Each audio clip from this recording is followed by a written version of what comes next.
Hello there. Tonight, we are going to slip quietly through a side door in history. No guards, no torches, no fanfare. Just soft steps on cold stone floors carrying us into some of the strangest bedrooms ever made. Imagine it walls lined with tapestries, not for beauty, but for acoustics. A bed raised like a stage. Onlookers whispering, holding their breath and waiting. Not for a speech, not for a duel, but for a sound, a sigh, a moan, the beginning of a new family line, or the proof that one could never be made. You're not going to believe what people used to do in the name of marriage. And honestly, you probably won't survive a single night of it. So before you get comfortable, take a moment to like the video and subscribe, but only if you really like what I do here. Also, tell me where you're watching from and what time it is. I love seeing how far this sleepy little corner of the world reaches. Now turn off the lights, maybe turn on the fan for some soothing noise, and let's get started tonight. It begins with a bed, but not just any bed. A marriage bed, raised and carved, standing in the middle of a room too quiet to feel real. It smells like rosemary beeswax and something sour under the surface. You're in a castle or a manor, or maybe just a well-off peasant home somewhere in 13th century France or Saxony or Flanders. There are candles flickering in sconces. The floor has been swept, though not well. And at the center of it all, two people newly wed, barely speaking, expected to perform what is considered both sacred and shameful. And there are witnesses. Yes, that's the part they usually skip in fairy tales. In parts of medieval Europe, especially among the upper classes, consummation wasn't just a private matter. It was public interest. Literally. After all, marriage wasn't really about love. It was about property, lineage, and inheritance. If you were a noble or royal, your wedding night was a legal and political obligation, and proof was required. So they watched or listened. Sometimes it was just one witness, a lady-in-waiting, a priest, a noble uncle stationed discreetly behind a curtain or just outside the door. Other times, particularly in royal or noble households, it was a full ceremony. The bride and groom would be escorted to bed fully clothed, while the guests sang bawdy songs or threw coins. Then in some cases, the sheets would be drawn back, the couple would be undressed by attendants, and the room would fall silent, just long enough to hear something. A breath, a giggle, a grunt. Sometimes they didn't even wait for that. The act itself was assumed. What mattered was that the bedding had been seen, that the public had witnessed the transition from bride and groom to husband and wife.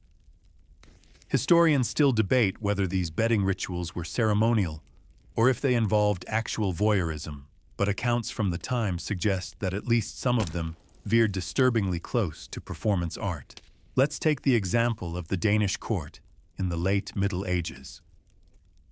There, the bride and groom would lie in bed, while a group of musicians played in the room, yes, in the room, while nobles surrounded the couple, drinking and toasting to their union. A priest might even bless the bed. The entire thing was treated like a formality, but one with very real consequences. If the marriage wasn't consummated, it could be annulled regardless of the ceremony.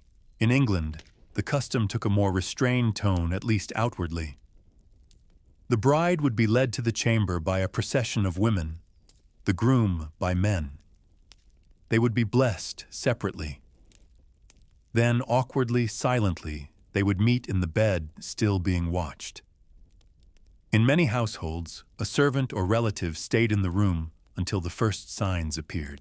Imagine being 20 years old, or 13 or 35, and doing that for the first time with someone you barely know, while an old cousin of your mother's is pretending to sleep on the floor nearby.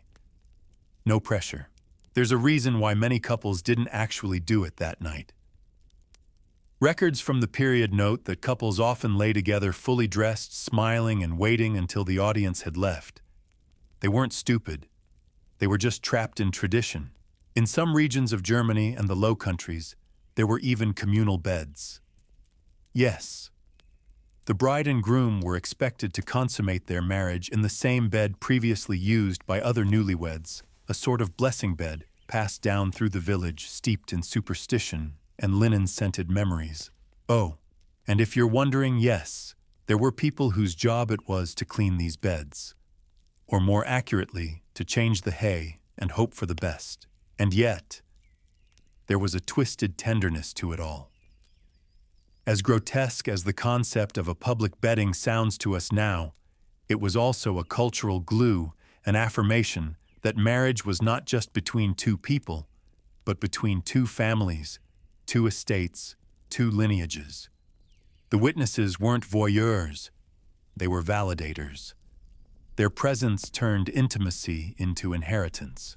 Still, there's something deeply human in the stories that survive, like the 15th century tale of a peasant couple in Cornwall who were too shy to consummate in front of the required chaperone.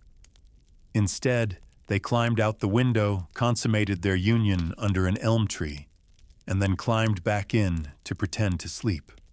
The next morning, the midwife checked the bride and declared it had gone well. She winked. Everyone clapped. And yes, even in those days, some people found a way to cheat the system. Linen stained with chicken blood, actors hired to groan, neighbors bribed to swear they heard passion. All part of the strange economy of the wedding night. In the end, the bed was a stage. The sheets were a script. The couple just two very nervous performers trying not to miss their cue. But hey, at least there wasn't a live stream. The sheets are still warm. They were white when the night began, softly pressed, perfumed with lavender and lye. But now in the slanted morning light, they tell a story that can't be undone. A single stain, the size of a coin, crimson against linen. And in many parts of the world for centuries, that stain was everything. In parts of Eastern Europe, especially among Slavic, Balkan, and Southern Mediterranean communities, the morning after a wedding wasn't for cuddles or breakfast in bed. It was for inspection, judgment, sometimes even parade. The virginity sheet, as it came to be called in folklore and local law alike, was both evidence and weapon. The family of the groom, usually the women, would wait outside the bridal chamber, ears pressed to doors, hearts pounding, fingers crossed. When the door finally creaked open, the bride's mother-in-law would march in, lift the covers, and without a word, examine the linen. What she hoped to find was a drop of blood. Just a drop. Not too little, or there would be questions. Not too much, or there would be other questions. Historians still debate whether this practice originated from Greek-Roman purity cults, biblical codes of sexual morality, or simply generations of agricultural patriarchy that reduced womanhood to a hymen and a harvest. But wherever it came from, it stuck. In Albania, for example, there were documented cases in the 19th and early 20th centuries where the stained sheet would be hoisted on a stick and waved like a flag through the village, with men celebrating and women ululating in high-pitched wails of joy. In some Greek villages, the sheet was placed on a balcony railing for all the neighbors to see. And in parts of rural Turkey, it was sent to the bride's family as a kind of silent taunt. She was ours now, and we have proof. If the sheet bore no mark, that's when the drama really began. Some families held emergency meetings, gathering elders to debate what might have gone wrong. Others performed a second test with midwives or crones inspecting the bride's body for signs of deception. There were folk rituals designed to simulate bleeding, a finger prick smeared on cotton, a chicken slaughtered discreetly beneath the bed. And there were consequences. Public shaming, accusations of infidelity. In the worst cases, annulment, banishment, or even honor killing. It wasn't always that extreme, of course. In more urbanized regions, by the 18th century, people were becoming savvier. Couples who loved each other often found clever ways to protect themselves. A small cut on the thigh, a hidden pouch of animal blood tucked under the sheets, a practiced bite of the lip. And in some cases, the families themselves agreed to look the other way. No one really wanted scandal. But in villages and tight-knit communities, the pressure was suffocating. Imagine you're 17. You've been married off to a man twice your age.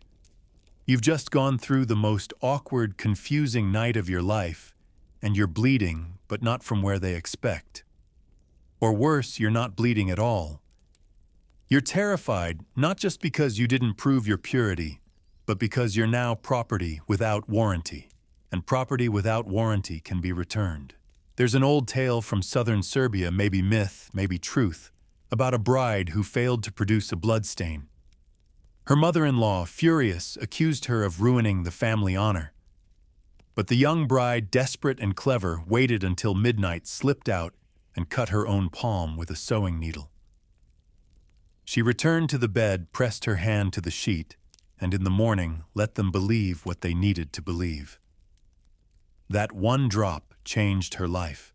Oddly enough, the same pressure was not applied to men. No one checked the groom's behavior or even his participation. If he drank too much and fell asleep, no problem. If he failed to perform well, nerves, they said, or bad wine. But the bride, her entire value was reduced to a spot on cotton. Sometimes it became theater. In parts of Ukraine, there were wedding songs composed specifically for the sheet ceremony. Imagine a crowd of aunties dancing and singing rhymes about blood babies and bedding while the bride sits inside trembling. In certain Jewish communities, the sheet might be presented privately to a rabbi who would bless the union before the families were allowed to eat the wedding feast. One bite for each visible stain. Some anthropologists argue that these practices, as horrifying as they sound, were born out of anxiety, not cruelty. An anxiety about inheritance, about legitimacy, about passing land and wealth to the right bloodline. The sheet wasn't just proof of virginity. It was proof of future children, of fertility, of the future itself. Still, you can't ignore the cruelty. You can't forget the girl who bled too much, or the one who didn't bleed at all. You can't unsee the rows of houses where white sheets flapped in the wind like silent proclamations of value, of shame, of power. And yet, in some strange way, the sheets became artifacts. Families passed them down, embroidered them, framed them. Some were even displayed like relics in village halls, a macabre kind of celebration. There's a story from Sicily about a woman named Lucia who saved her sister's wedding by substituting a prepared sheet while everyone was drinking. For decades afterward, that sheet hung in her home like a talisman. It gave her a good marriage, people whispered. It kept her safe, but at what cost? The next time you pass by a clothesline and see a white sheet dancing in the sun, think of the girls who were measured by theirs, of the mothers who held them up like trophies, of the secrets stitched into their seams. The linen doesn't forget. It never really does. The fire has nearly gone out, but the room is anything but cold. It smells of velvet and wine and the faint metallic tang of candle smoke. Outside, the court has quieted to a hush, like the world is holding its breath. And inside the royal chamber of Versailles, or Fontainebleau, or perhaps even a stone hall in medieval Blois, there is a bed the size of a small boat, carved from walnut or oak, polished smooth by generations of queens and mistresses and handmaidens. There are eyes watching from every corner. This is not a scandal. This is protocol, because in France at least, for the royal court, the wedding night wasn't about romance or privacy. It was a public institution as real and important as the coronation itself. When a French king took a wife, the court came with him all the way to the edge of the bed. It was called the bedding ceremony, and it wasn't optional. Imagine this. You've just married a king. You're maybe 15 or 16. Your dress is heavy with pearls and prayers. You haven't eaten all day, your shoes pinch, and your head still hurts from the wedding crown pressed into your scalp. But instead of retreating to a private moment, you are escorted step by step to the marital bed in front of the entire royal household. And when I say the entire household, I don't mean a few cousins and a priest. I mean dukes, duchesses, bishops, pages, the Queen Mother, ladies in waiting, even the royal barber if he happened to be nearby. There were protocols for where each of them should stand, how they should bow, what they were permitted to say, and more importantly, what they weren't. The bride is undressed, not by her husband, but by her ladies. Layer by layer, each ribbon untied, each pin removed, until she is left in a chemise barely covering her shoulders. The king arrives more or less dressed, depending on his mood or intoxication level. The bedding is blessed. The curtains are drawn, but not closed. Everyone watches as the two climb into the bed, and then the witnesses withdraw, most of them anyway. Historians still debate whether any actual consummation took place in those early minutes. Some claim the bedding ceremony was largely symbolic, more theater than sex. Others suggest that the consummation was expected to begin, if not conclude, under observation. Either way, the couple was not truly alone. Take, for instance, the wedding night of Louis XVI and Marie Antoinette. They were both teenagers, awkward, reserved, possibly terrified. The court had gathered in their bedroom, as was custom, and watched as they were led to bed. According to letters from courtiers at the time, the couple simply lay there, fully clothed. Marie turned to the wall. Louis said nothing. The crowd eventually murmured their approval and shuffled out. It would be 7 years before they consummated their marriage. 7 years of pressure, of political jokes, of pamphlets mocking the Queen's untouched sheets. 7 years of suspicion and whispers. Was the king incapable? Was the Queen barren? Were they cursed? The royal bed was no longer a place of sleep. It was a national issue. To understand why the French cared so much, you have to understand what was at stake. The monarchy was more than a family. It was the spine of the state. A king without an heir was a kingdom waiting to fall. If there were no children, rival factions would rise. Foreign princes would sniff at opportunity. Civil war lurked around the edges. So yes, they watched. And sometimes they didn't just watch. They interfered. There were moments, especially under the Ancien Regime, when priests, doctors, or even midwives were brought in to give advice to the royal couple. There are accounts of manual inspections, awkward guidance sessions, and even detailed diagrams delivered to the couple's chambers, like scandalous mail.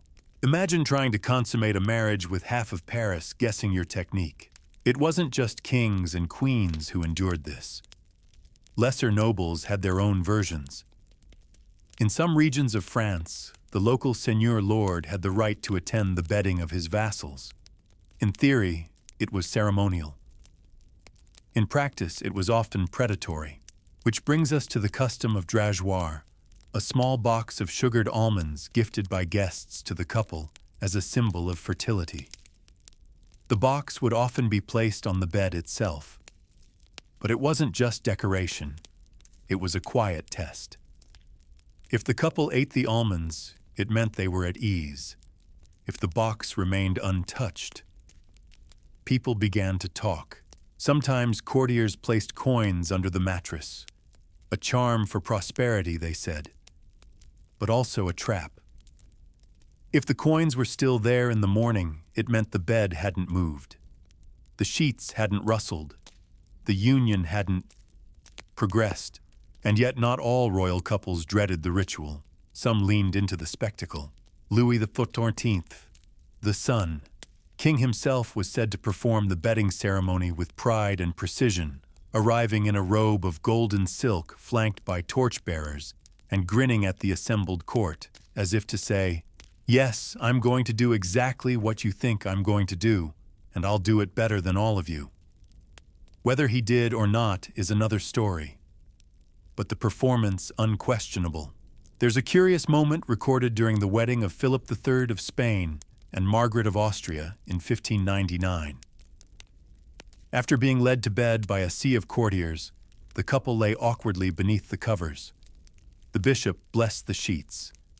The Queen's ladies began to leave. But one noble, perhaps too drunk or too bold, paused, turned back and shouted, "God give you courage." The room erupted in laughter. The king blushed. The Queen buried her face in the pillows. Even in a world of rules, there were cracks where humor seeped in. But let's not romanticize it. For many brides, especially foreign ones like Marie Antoinette, this ritual was humiliation wrapped in lace. To leave your homeland, marry a stranger, and be undressed in front of dozens of strangers, all to satisfy the voyeurism of state, that's not pageantry. That's trauma. And for the men, it was no easier. Failure to perform could brand a king as weak, impotent, even illegitimate. The pressure wasn't just psychological, it was dynastic. The French more than most understood that sex wasn't just personal, it was political. A bed wasn't just a bed. It was a throne without legs. The next morning the sheets would be inspected, sometimes perfumed, and kept even embroidered with the date, a kind of trophy, or a warning. The curtain falls, the candle dies, the court scribes their notes. The kingdom waits for an heir, and the bed remembers. The ink on the marriage contract has dried, the feast is over. The musicians have packed away their lutes, and the guests have gone home drunk, full, and already whispering predictions about the bride's fertility. It's Tudor England, somewhere between the 15th and 16th centuries, and the wedding may have ended. But the marriage hasn't truly begun, because here sex isn't just tradition, it's law. In Tudor legal doctrine, particularly under English common law and ecclesiastical law, a marriage wasn't considered fully binding unless it had been physically consummated. That meant penetration.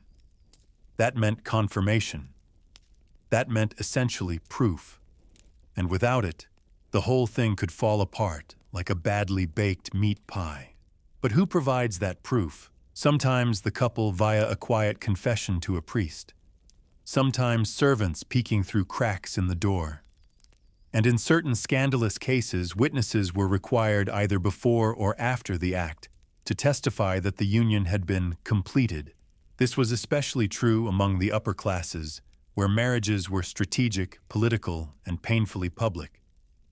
If a noble family wanted to dissolve a union, they might call on servants, midwives, or even stable boys to swear that no such act occurred between husband and wife. The language in court, transcripts from that time, hilarious and horrifying. She hath not suffered him her body to know. He was not able to bring his instrument to bear. Or my personal favorite, they lay in bed as brother and sister might, and no further. Historians still debate how often these testimonies were genuine versus fabricated. But one thing is certain in Tudor England. The bedroom was a courtroom without robes. This played out most dramatically in annulment cases. Take Anne of Cleves, the fourth wife of Henry VIII. She and Henry married in January of 1540, but from the first night things were off.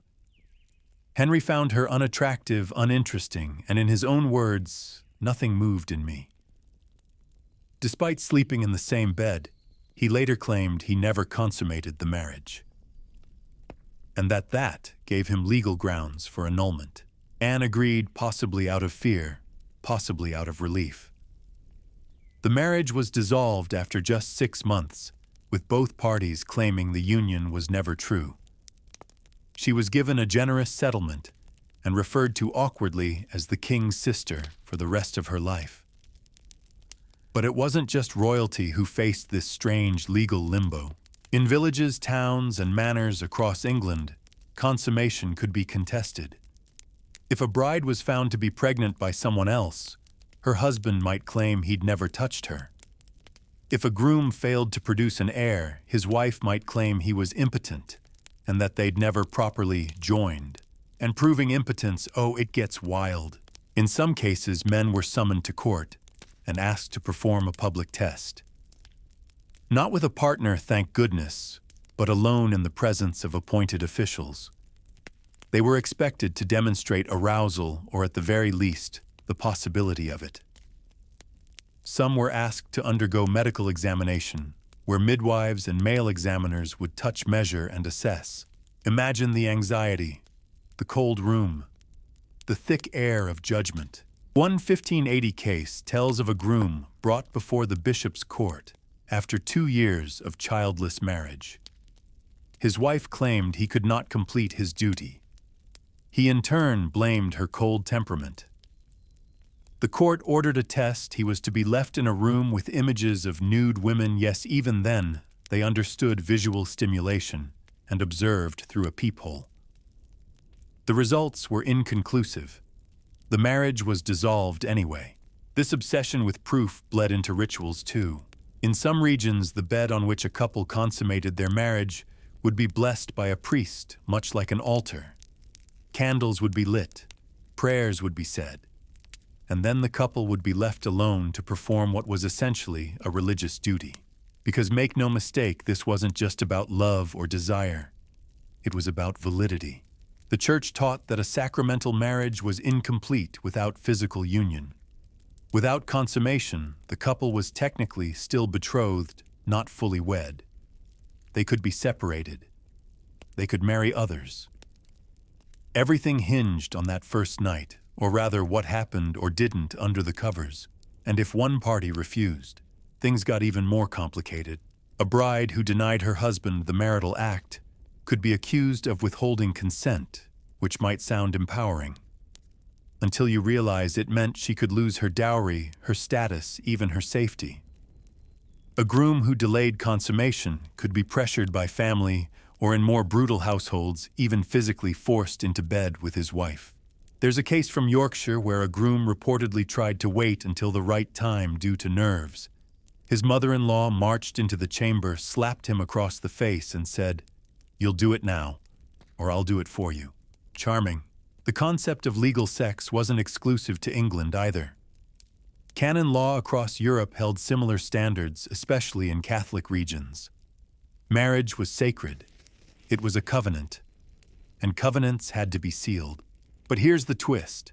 The law also allowed for a kind of non-sexual marriage known as a Josephite union, named after the Virgin Mary's famously abstinent husband. In rare, deeply religious cases, couples could choose to live together without consummation, devoting themselves to spiritual service. These marriages were rare, but legally recognized. The catch: both parties had to agree, and they had to stick to it. Which, yeah, good luck. Meanwhile, the rest of society revolved around proof and performance. Even in literature from the time, you'll find references to blooded sheets, bride tokens, and the oh-so-lovely phrase, marriage made by deed, not word. In some towns, the midwife was given authority to examine the bride the morning after. A quick inspection, a nod or a frown. And depending on what she found or didn't, the couple's standing could change forever. Oddly enough, this obsession with proving sex did not extend to love. You could be in a loveless marriage, a miserable match, a partnership forged in politics and passive aggression, and it didn't matter. As long as the sex was real, the marriage was legal. A shaky foundation for a life, don't you think? But it was the standard. The threshold between promise and permanence was the thinnest skin, the smallest gesture, the softest sigh in the night.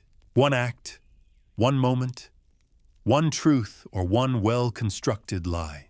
And if you were lucky, they didn't make you prove it in front of a priest. It's her wedding night. Not a dream, not a fantasy, not the sweet vision whispered by giggling girls in a sunlit courtyard imagining petals and candlelight. This is the real one. And it does not belong to her. She is not alone. She lies on the edge of the bed, barely breathing heart, stuttering like the wings of a trapped moth. Her husband waits outside. Or perhaps he's already asleep. Because tonight, the first man to enter her bed will not be her husband. He is someone more powerful, older, entitled, cloaked not only in velvet, but in custom, in law, in God's name, as they say. Tonight she belongs to someone else. Yes, we're talking about one of the most controversial, disturbing, and still debated rituals of European feudal society, the so-called droit du seigneur, also known by its French name jus primae noctis, the right of the first night. The idea is simple, horrifyingly simple. In certain regions of medieval Europe, the lord of the manor, a nobleman, baron, or local ruler, was believed to have the legal or customary right to sleep with a subordinate's bride on her wedding night before the groom had the chance. And while the existence of this practice has been hotly contested by historians, some argue it was mostly myth, a propaganda tool or literary trope. There are scattered records, local laws, and oral histories that suggest something happened. Whether it was symbolic or physical, consensual or coerced, it has left a dark bruise on the fabric of history. In some cases, the ritual wasn't framed as rape. It was framed as blessing. The nobleman would bless the marriage by being the first to open the bride to womanhood. Twisted, sanctified, wrapped in ceremony. The act was often witnessed by the bride's family, or worse, encouraged, because resistance meant losing land protection or favor. In Catalonia, Spain, there are medieval legal documents that mention Collita del Señor, the Lord's harvest.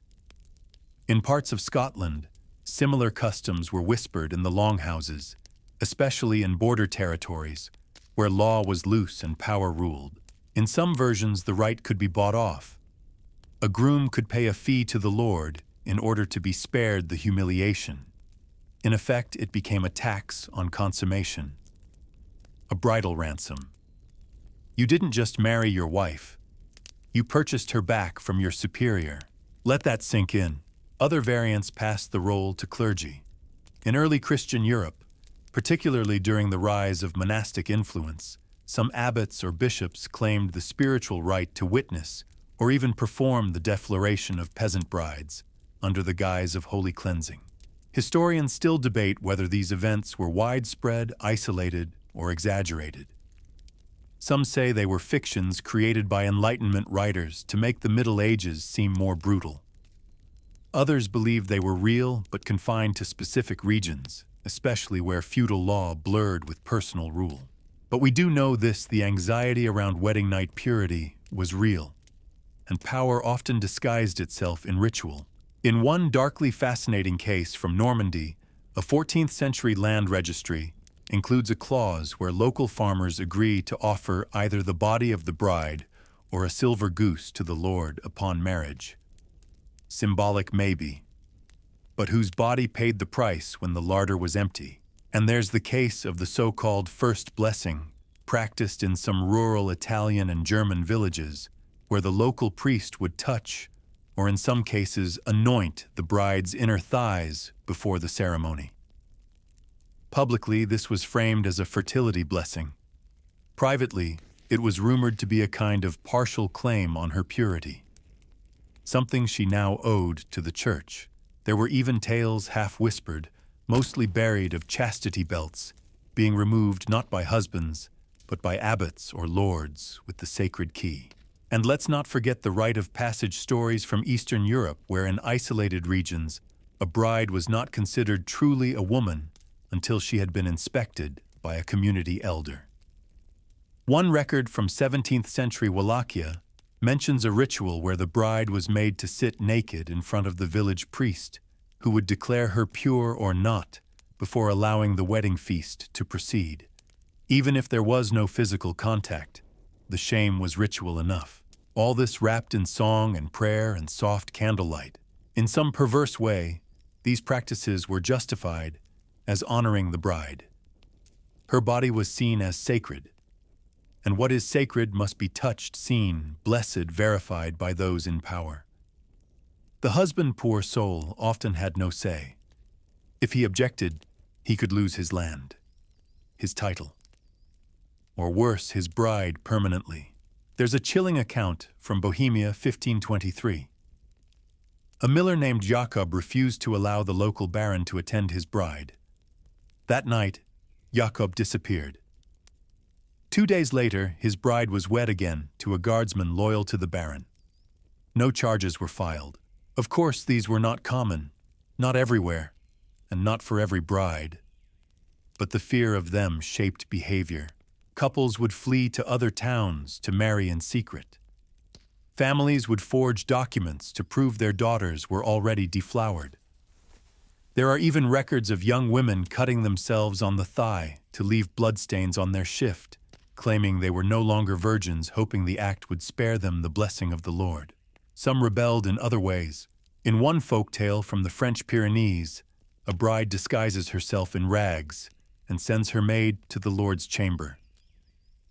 When he lifts the veil, expecting his due, he finds an elderly midwife smiling back at him, holding a piglet. The Lord is mocked for years. Even humor had to serve as armor. By the late 1600s, these customs were largely fading, banned officially, if not entirely forgotten. But their echoes lingered. The idea that a woman's first sexual experience was not hers to choose remained embedded in law, in culture, in whispered stories by the fire. The ritual might be gone, but the memory pulls tight as silk ribbon. So the next time you see a romantic painting of a medieval wedding night, roses, veils, soft kisses, pause for a moment. Ask where the door is. Who's standing just outside it? Who thinks they have the right to knock? And ask who gets to say no. The candles have all been blown out, but the room isn't dark, it's glowing. Not from firelight, but from a strange kind of energy. The kind that crackles between generations, between ceremony and body, between what is seen and what is imagined. Outside, the guests are singing. Inside, the bride is sitting perfectly still. No one touches her. No one will. Because tonight, she's not meant to be entered. She's meant to be transformed.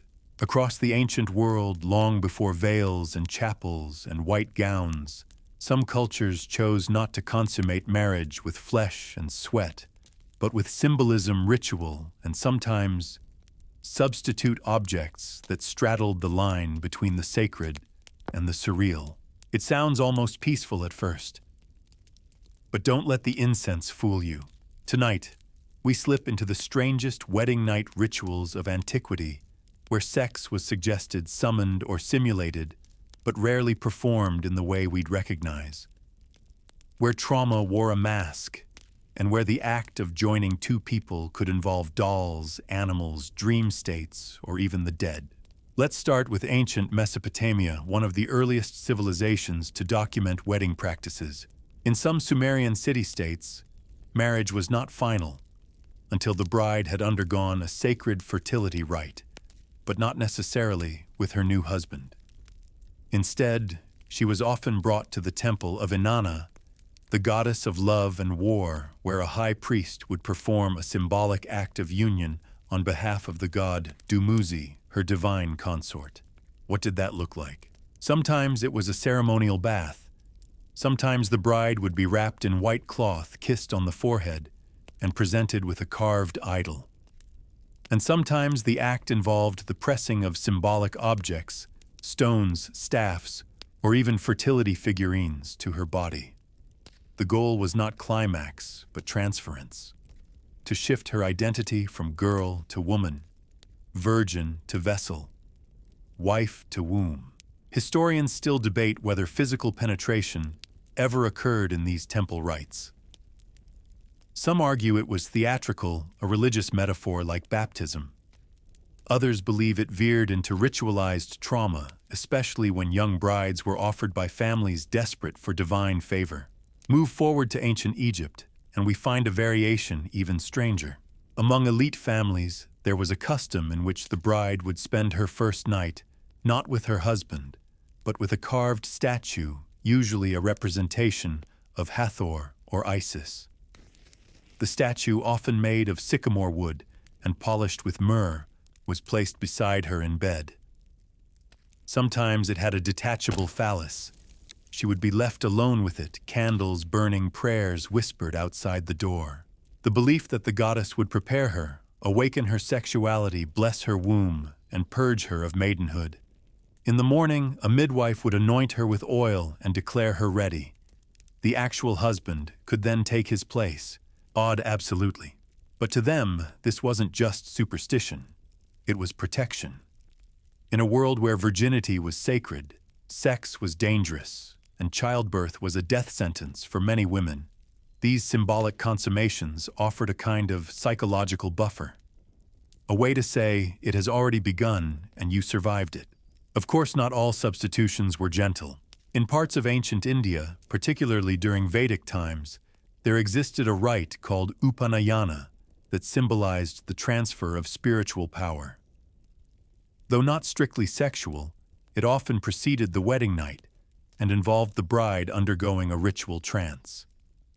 She would be given a mixture of milk, honey, and herbs, then surrounded by chanting women. Incense would fill the air. Music would lull her into a near-sleep state. And then, in her trance, she would meet her husband's spirit. Sometimes it was symbolic. Other times, a priest or even an older female relative would take his place, whispering his name, touching her hands, placing his shawl across her body. The goal was not desire, but dissociation. To ease the fear. To separate the idea of sex from the person performing it. To prepare her without actually doing anything. Or so it seemed. But not every culture stopped at symbols. In certain indigenous tribes of Southeast Asia, there were documented rituals where a ceremonial animal, often a bird or rabbit, was placed in the bridal bed and then set free. If it escaped, it meant the bride was pure and untouched. If it lingered, nestled into her warmth, it was taken as a sign that she was already known. And in pre-Christian Scandinavia, there are whispers of an ancient rite involving the bride lying beside the skull of an ancestor, usually a grandmother, on her wedding night. The skull would be polished, adorned with flowers, and kissed before the bride lay down. No one quite knows why. Some believe it was a way to invoke protection. Others say it was a silent plea. You did this. Now help me survive it. But perhaps the most unnerving comes from the early Etruscans, a mysterious people in pre-Roman Italy. According to fragmented records and tomb paintings, a bride's first night often involved a clay effigy, a life-sized figure representing her future child. She would hold it, sing to it, and rock it through the night while lying alone. Her husband would not touch her until she had bonded with the idea of motherhood. Sounds sweet. Not quite. Because in some cases, the effigy was burned the next morning, its ashes buried beneath the bed. A reminder that not all children survive. That motherhood begins with mourning, not joy. Symbolic, brutal, profoundly intimate. Even in cultures that did allow actual consummation, substitution still played a role. In parts of early China, a silk ribbon was tied between the bride and groom's wrists, and neither could touch the other until it burned through. In Tibet, some tribes required the bride to sleep alone for 3 nights, each time with a different relic of her ancestors' hairbone beads, before she could be entered. These rituals were never about pleasure. They were about control, about transition, about making sure the bride was no longer who she had been, but not yet who she would become. And sometimes the trauma wasn't what was done, but what was imagined. There are tales from pre-Islamic Arabia of brides who were told horrifying stories before their wedding nights. Tales of monstrous husbands, bleeding wombs, and unending pain. The goal, to break them before they began, to ensure obedience, to make the eventual act feel like mercy, not violation. And what of the men? They rarely underwent anything similar. In most of these cultures, grooms were given baths, blessings, swords dipped in wine, maybe a quiet talk with their father or uncle, but their bodies were not touched. Their souls were not broken. They were not required to lie with wood or skulls or ancestors. They were simply told she is ready, even when she wasn't. Tonight she lies with a doll, a goddess, a ghost. She breathes slowly, eyes open, listening to the silence. And when the door opens in the morning and the ritual ends, everyone will say, she is a wife. But no one will ask how she became one. It begins with music, a soft, rhythmic beat drifting from behind a curtain. Somewhere incense curls up toward a wooden ceiling. Gold bracelets jingle as women dance in a circle, their hips slow, their smiles practiced. In the corner, the bride sits still dressed in red, layered in embroidery, weighted with perfume pearls, and the kind of silence only women learn to carry. She's calm, not because she's ready, but because she's been prepared. Prepared doesn't mean what you think it does. In parts of Persia, India, and even the Ottoman Empire, preparation for the wedding night could involve a great many things: a bath of milk and rose water, sacred prayers, whispered in both ears, a poultice of herbs, rubbed gently, sometimes not so gently, between her thighs. But most importantly, it might include a small, bitter-tasting drink. Just a few sips.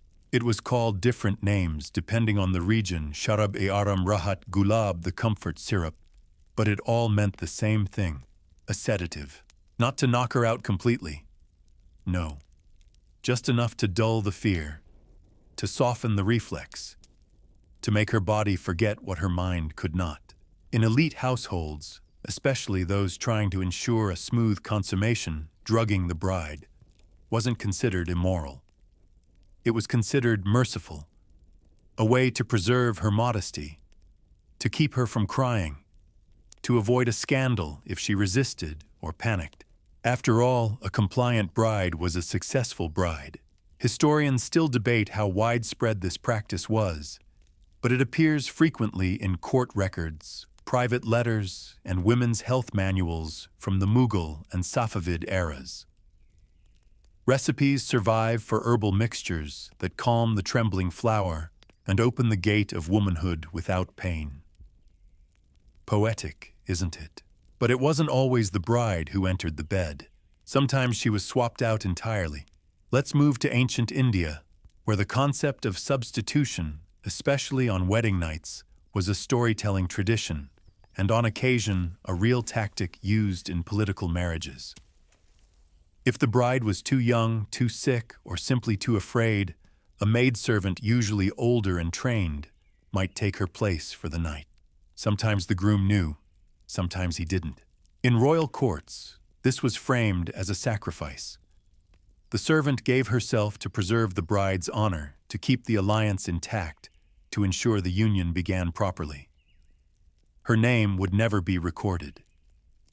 Her reward, a sack of coins, a new sari, or in rare cases, freedom.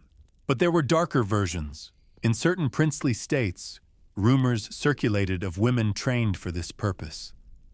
Orphans raised in the palace taught how to mimic the gait, the scent, even the voice of noble brides. Human shadows groomed to slip into the marriage bed, leave no trace, and vanish before dawn. Imagine the confusion of the groom. Imagine the horror of the bride awake in another room listening.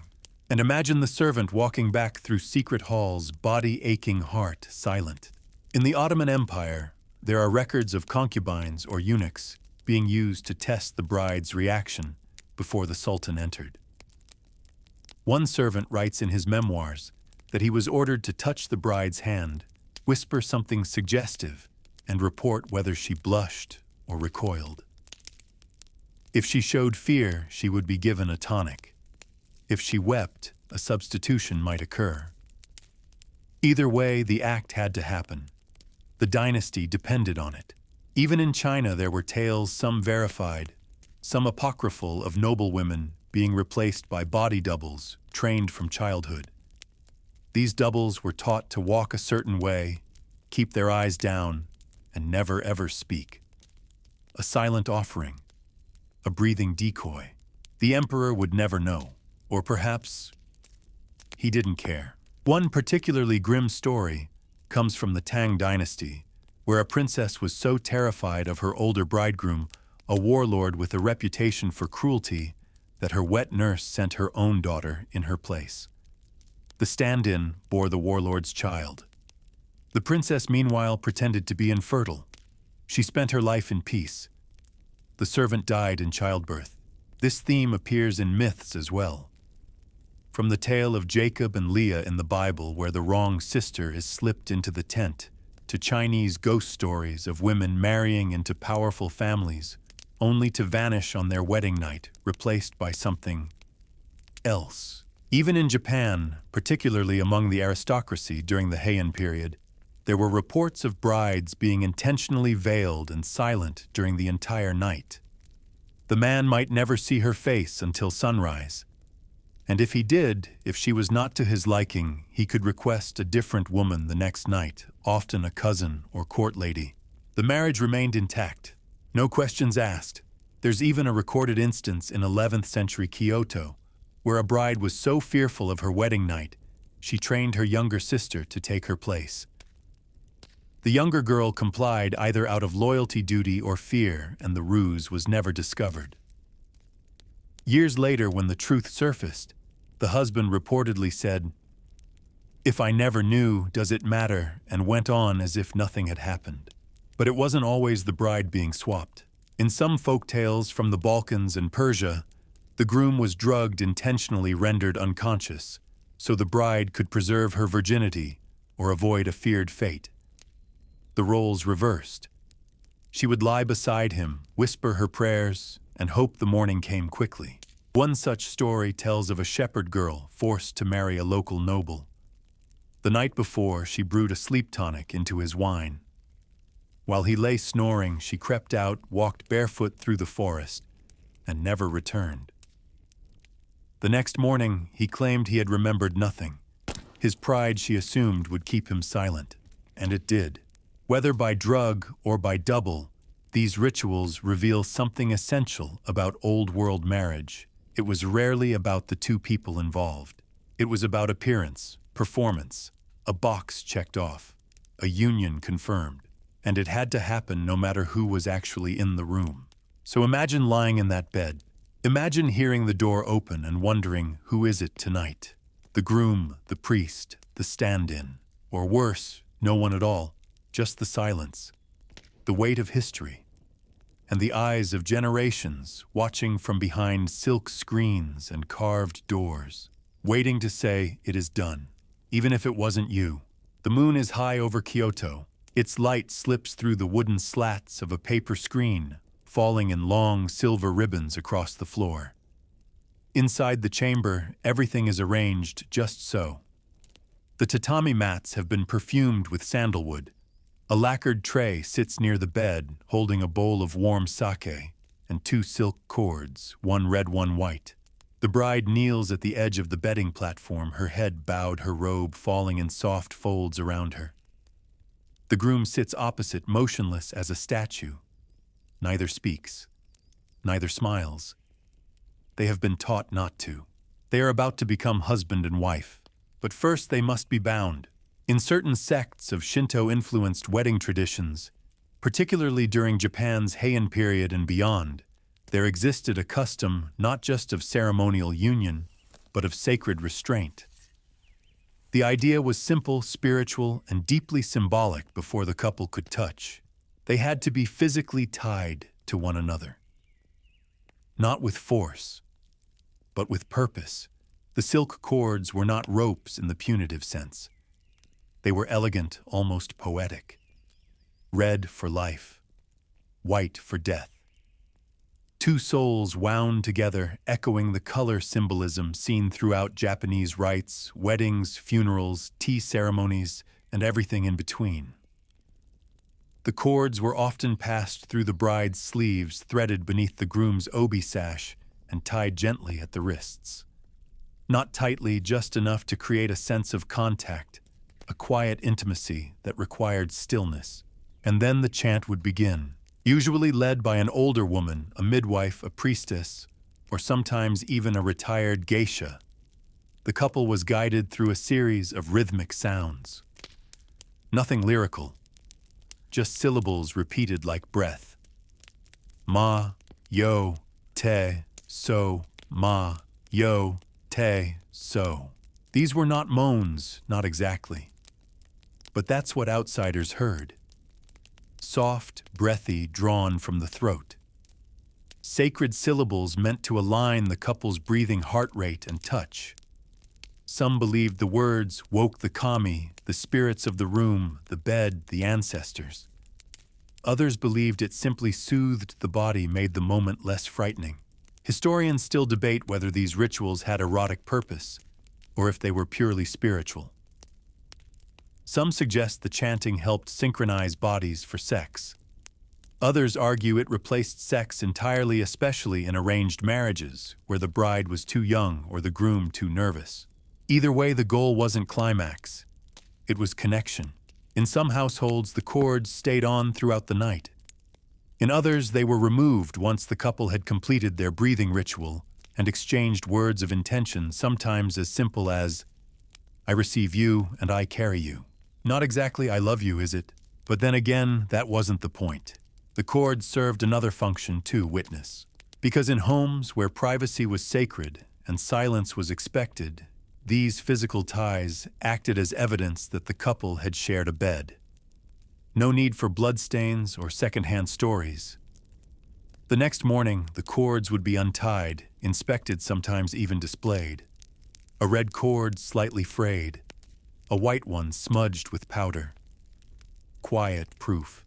And this wasn't unique to Japan. In Korea especially, among upper-class Joseon dynasty families, there were similar customs involving wedding sashes, long silk bands embroidered with symbols of cranes, peaches, and mountains. These sashes would be wrapped around the couple's waists and tied in a ceremonial knot. The couple would then sit back-to-back, breathing in sync, reciting lines from Sohak, the Confucian manual for proper behavior. They weren't expected to face each other until morning. The message was clear: restraint first, then union. Calm first, then passion. But sometimes, restraint was the passion. Let's drift to Thailand, where among certain hill tribes, it was common for the couple to lie down together, fully clothed, and be physically sewn into a blanket. Yes, sewn. Stitches were made at the corners of the fabric, just tight enough that the couple would have to stay close skin to skin, but unable to move freely.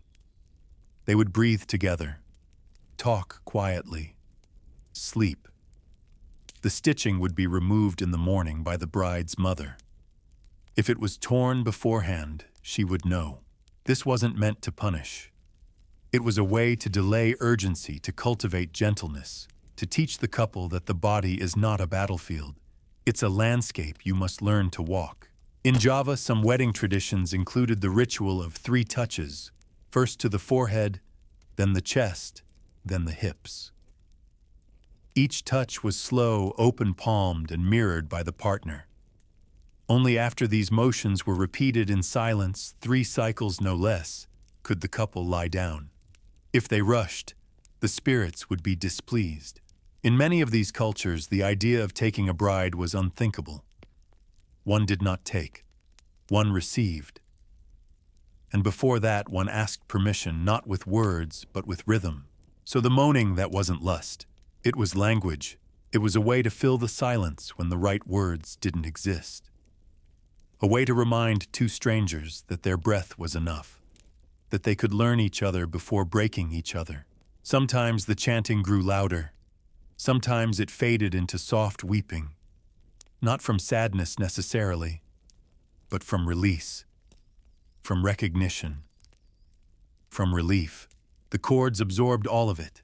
There's a poem from the Edo period that goes, "If the knot is tight, love will grow. If the knot is loose, stay gentle. If the cord breaks, try again." And then there were cases where the ritual went wrong, where the bride pulled away, where the chant stopped mid-syllable, where the groom fell asleep before the last repetition. These moments were seen as omens, bad ones. The marriage might falter, the couple might grow cold, or worse, they might conceive a child without blessing. To counter this, some families performed the knot renewal, a second binding 1 week later, usually in private. A second chance, a second beginning. Oddly comforting, isn't it? Even now, some modern Japanese couples include a silk cord ritual in their weddings, not in the bedroom, but during the ceremony. They tie their wrists, exchange vows, then burn the ends. A nod to tradition. A reminder of the invisible threads that once held strangers together in the dark. In a world obsessed with proof, with blood, with performance, these rituals offered something quieter. Not the act, but the presence. Not the climax, but the connection. So imagine it now. You're lying beside someone you barely know. Your wrists are tied in silk. You're breathing in rhythm. You chant. They echo. The cords tighten slightly as you shift. You whisper. They listen. No one is watching. No one is rushing. You're not yet lovers, but you might be someday. And for tonight, that is enough. The stars are wide open tonight. They hang low over the island, bright as lanterns. Palm trees sway slowly in the breeze, and the scent of sea salt and frangipani drifts over woven rooftops. Somewhere in the distance, a drum taps a steady heartbeat. Not fast, not urgent, just a low thud, steady and circular. Like waves. You're on a beach in Polynesia, or maybe Micronesia or Melanesia, depending on which oral history you're following. The geography shifts, but the ritual stays steady. Tonight, there will be a wedding, but not like the ones you know. In certain pre-contact Polynesian societies, particularly among noble families, the wedding night was not private, not silent, and most importantly, not unobserved. Tonight, the newlyweds will make love in front of a circle of witnesses. Yes, you heard that right. But let's slow down, because this wasn't meant to be obscene, or titillating, or even particularly emotional.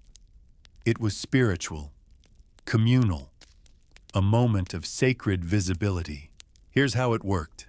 A ceremonial hut or open structure would be prepared. Palm mats woven, fresh torches lit and placed in a ring, flowers scattered over the ground. At the center, a mat of union, often decorated with family symbols, was laid out. The couple would enter together, escorted by elders, surrounded by chants and music. They would not be naked yet. That came later. First, they would be blessed. With water, with oil, with the breath of the priest or priestess. Sometimes the bride's mother would comb her hair one last time. Sometimes the groom's father would give him a carved shell symbolizing fertility or protection or both. And then slowly, carefully, the couple would undress. Not alone, not in secret. The community would sit around the mat in a wide circle, close enough to see, but not to interfere. Eyes soft, expressions neutral. Some would chant. Others would simply sit in silence. It was called by many names, Po Noa Ha'a Mata Vahine Ataata, depending on the island and the language. But it all meant the same thing, witnessed union. And it was not considered shameful. In fact, in many of these cultures, sexuality was not linked to sin. It was not hidden, punished, or coded in layers of metaphor. It was as natural as breath, as necessary as rain. And to hide it, especially on a night of such importance, would be like hiding the planting of a seed from the sun. The elders believed that witnessing the act blessed it, that the presence of family, friends, even strangers, lent mana, spiritual energy to the union, that the eyes of others would protect the couple from bad spirits, from impotence, from infertility. The couple would lie down, touch slowly, speak softly. And when the moment came, when their bodies finally joined, the community would chant. Not to cheer, not to demand climax, but to harmonize. The chant often involved sounds that mimicked breathwater wind. Ha, hu, sa. Over and over, rising and falling with the rhythm of the bodies at the center, like waves cradling a canoe. And when the union was complete, the circle would close. Elders would step forward to bless the couple, sometimes with garlands, sometimes with powder made from crushed pearls. The lovers would be wrapped in tapa cloth, held close, and carried to their shared sleeping hut, where they would rest finally alone. This wasn't every island or every couple. In some regions, the ceremony was symbolic only. The couple would lie together, touched only lightly, while a trained dancer or chanter mimicked the act beside them. In others, a representative couple, older experienced, would perform the ritual on behalf of the newlyweds, while the bride and groom watched and learned. But the theme was always the same. Sex is not shame, it is sight. Historians still debate the exact frequency and form of these rituals. Some claim they were rare, reserved only for chiefs and high-ranking families. Others argue they were more common, especially in islands where family was everything and lineage needed visibility. Some missionaries claimed these ceremonies were orgies, but those accounts were often twisted, filtered through judgment and culture shock. What's clear is that these rituals were not violent, not exploitative. The couple was never forced. In fact, if either party hesitated, the ritual would be delayed, or canceled, or passed to a symbolic version. Consent was sacred. So sacred, in fact, that in some islands, the bride was given a right of refusal even on the night of the ceremony. If she chose to stop to walk away, she would not be punished. The circle would break apart quietly. The marriage would be postponed. Only when she returned willingly would the rite resume. Compare that to Europe, or China, or India, where silence was mistaken for obedience, and the word no rarely mattered after the rings were exchanged. This is not to say everything was utopia.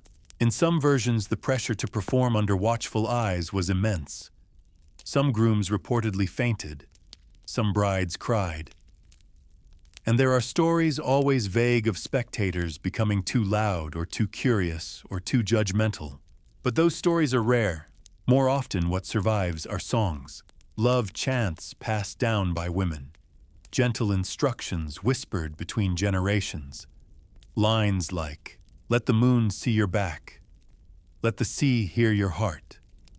Let the night witness your beginning."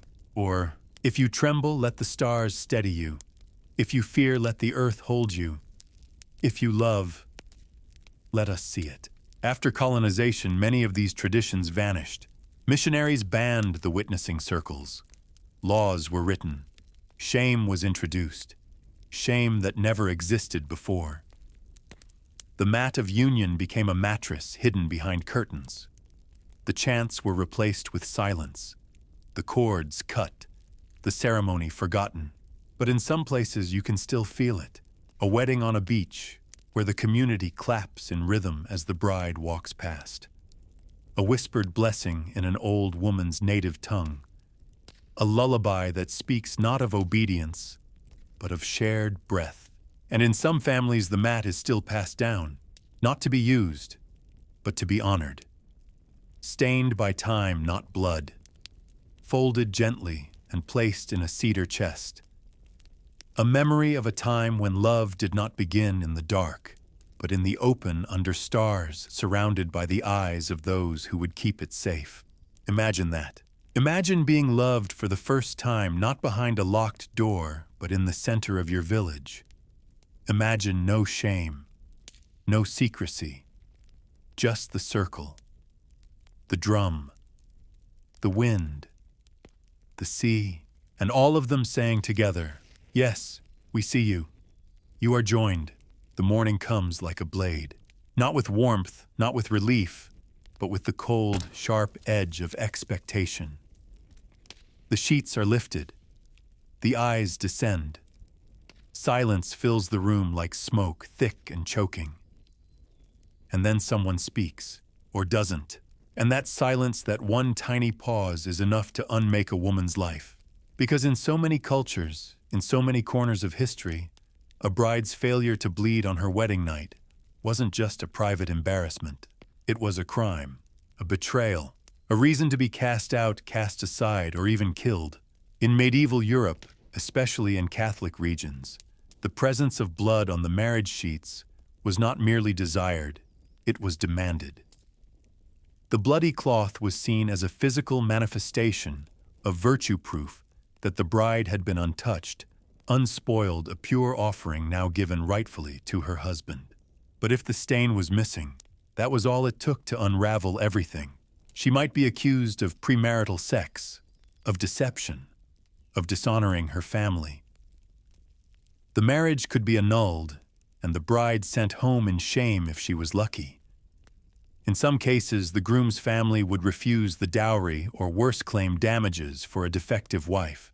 Think that sounds like exaggeration. Let's go to 16th century France. A nobleman newlywed discovers no blood on the sheets. He storms into the great hall, waving the linen like a war banner. "She is a harlot," he cries. "I have been deceived." Her father, red-faced, throws his goblet and demands a second inspection. A midwife is summoned. The bride, now sobbing, is examined by 3 older women, while servants listen outside. The verdict: she's too loose to be a maiden. The punishment: the marriage is dissolved. Her family pays a fine. She is sent to a convent where she will spend the rest of her life praying for the forgiveness of a sin she never committed. Historians still debate how often this actually happened, how many lives were truly destroyed over missing blood. But what's clear is this: the expectation of bleeding was deeply embedded across continents and centuries. And it wasn't just Europe. In the Middle East, North Africa, and parts of South Asia, the bloody sheet was often hung out the window for neighbors to see. A sign of pride, a family honor restored. And if there was no blood, that window stayed closed.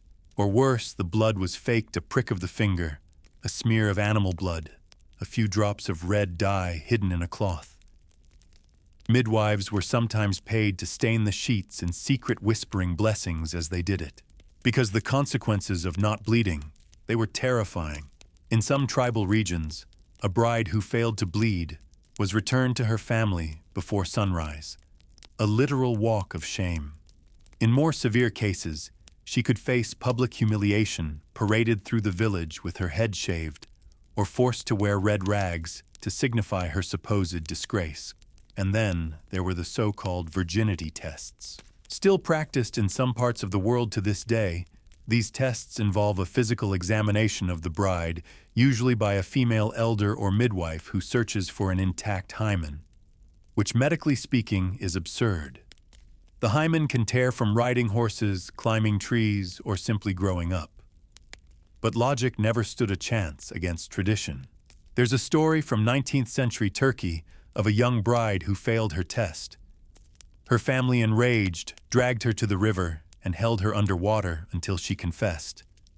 Confessed to what she didn't even know. She just wanted them to stop. Even in China, where physical inspections were less common, the social implications were just as heavy. A wife who failed to produce children and fast was often accused of entering the marriage impure. If the groom died suddenly, whispers would spread she cursed him with her body. It wasn't always blood, of course. In Jewish tradition, the ketubah, a marriage contract, acknowledged the bride's virginity in writing. If she turned out not to be one, the husband could renegotiate her value. In Islamic law, similar provisions existed, though some interpretations showed more mercy, allowing the groom to forgive the bride and continue the union. How noble. But even in cultures where love was possible, even where affection grew, that first night still loomed like a test. A rite of passage that wasn't passed with knowledge or trust or shared laughter, but with a stain on linen. And when the blood didn't come, sometimes the blame turned inward. Countless brides, innocent, terrified, confused, were made to believe they had failed, that they had done something wrong. They fasted, prayed, wept. Some hurt themselves. Others ran away. There's a haunting letter from 17th century Spain, written by a bride to her mother. "I tried to push hard," as the midwife said. "I lay still. I did not cry. But still there was no mark. He has not spoken to me since. I think I am broken." And yet not all stories end in tragedy.